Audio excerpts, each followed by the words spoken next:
My name is Billy Haley. I'm the creative arts pastor at Goodlettsville Pentecostal Church. So I grew up in a really small town called Dixon, Tennessee. We were a close family, did a lot of stuff together. My dad was a mechanic by trade. My mom was a stay-at-home mom most of my life. But we loved to camp. We loved to hunt and fish. My dad was quite the outdoorsman. And then I grew up in church as well. As they say, every time the doors were open, we were at church, whether it was a prayer meeting, whether it was a youth service, regular services, we were always at the church. And then at 12 years old, around the time I was 12 years old, my pastor and their family, they moved to start a church in Chattanooga. And at the time, my pastor's son was the drummer at our church. And so when he left, we didn't have a drummer at church anymore. And so I lied to everybody and told them that I knew how to play the drums. And I'd never really played the drums in my life. And so at 12 years old, not knowing what in the world I was doing, I began to play the drums at the church. And through that, I began to discover how much I loved music and how much I loved to play the drums. But somewhere around middle school, I began to battle the difference between just being connected to the church and actually having a relationship with Jesus. And that was really revealed through decisions I started to make, temptations I started to give into, friends, people that I started to get close to. My lack of a true relationship with Jesus was revealed during that time. I had my church life. I had the way people saw me whenever I was in the four walls of the church. And then I had my school hallway life. I had my weekend life, my Saturday life. And with each new person that I would allow into my life, it would lead me to another bad decisions, whether that was drinking alcohol, whether that was doing drugs, whether that was heading to parties on the weekends and doing things that I knew better. I knew that those were not the right things. The kid that grew up in church and heard teaching and preaching and youth congresses and youth camps and youth conventions, making horrible decisions, I would still find myself driving around town by myself with a 6-pack or a 12-pack of beer with no one around, just because I wanted to drink, just because I wanted to do that.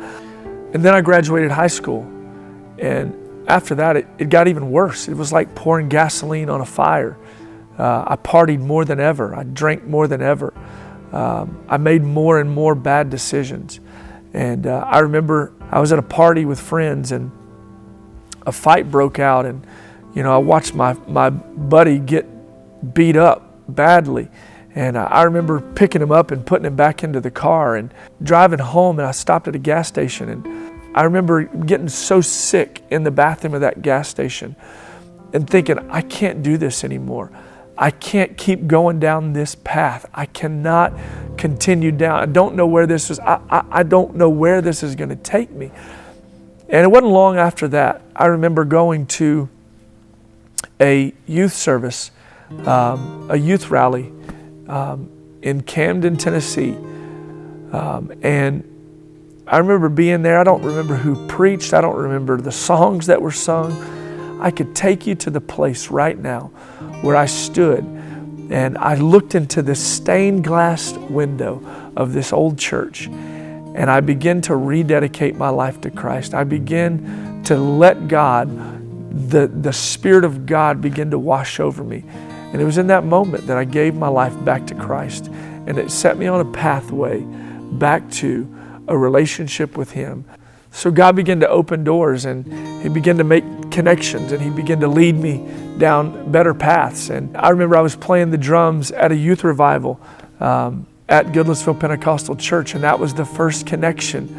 That was the door that opened that led me to the church that I work at today. It was that connection that led me to the girl that would eventually become my wife, and God began to develop my leadership. And it wasn't long after I was married that my wife and I, we were asked to serve as youth pastors. Now here's what you have to understand.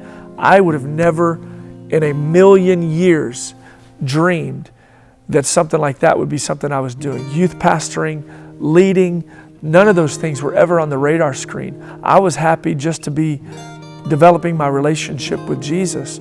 But God, in His way of doing things, He had put something inside of me that I didn't even recognize. But there were people in my life who saw something, and they began to call it out of me.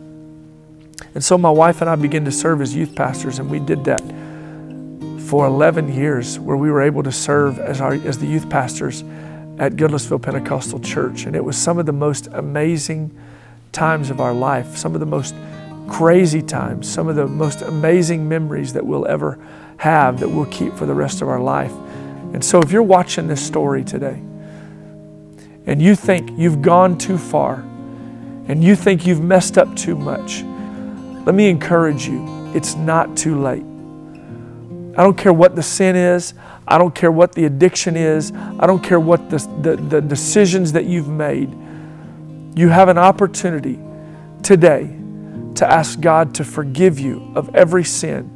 And He promised, if we'll surrender our life to Him, that He is faithful and He's just to forgive us. The whole purpose of the price that He paid on Calvary was that you and I would have an opportunity to be forgiven of all of our sins, that our sins would be washed away,